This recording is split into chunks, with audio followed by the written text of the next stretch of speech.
And I also want to ask you about this because during a bilateral meeting this morning, the president teased some good news coming out of Russia and Ukraine. Let's listen to that. We'll talk to you on the other side. And we'll bring peace not only here, but I know you're very much involved in helping us in other regions, like what's happening with Russia, Ukraine, etc. And I think we're having some pretty good news coming out of there today and maybe tomorrow and maybe Friday, frankly. But we'll see about that. And so tomorrow, officials from Ukraine and the U.S. will hold peace talks in Istanbul. President Volodymyr Zelensky, we know he'll be there, and so will U.S. Secretary of State Marco Rubio. But as of right now, Presidents Putin and Trump are not expected to attend. So what is President Trump saying about all of this and this meeting? Yeah, the president was asked about that, and he noted his packed schedule for tomorrow as his Middle East trip continues, with going to the United Arab Emirates.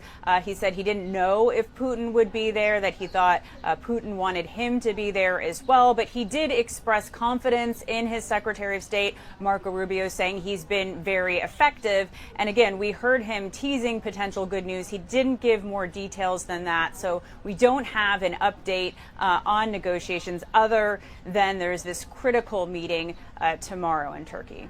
Okay, and Natalie, let's go back to the president's trips because we know a number of headlines have already come out of it. So what's been the biggest takeaways for you so far?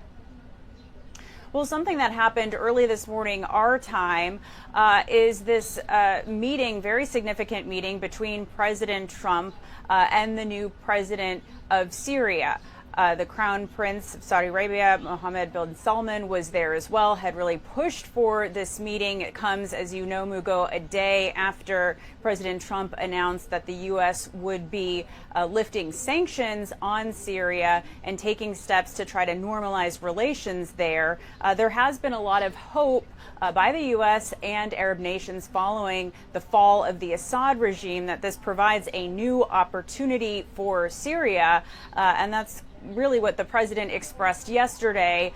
Reporters were not allowed inside that meeting, but from what the White House has said, the president talked to the new president of Syria about trying to prevent the resurgence of ISIS there, guarding against terrorism, and also down the road signing the Abraham Accords to normalize relations with Israel. So this was a really key meeting. That was just one of many events during this really jam-packed trip that the president is continuing in the Middle East.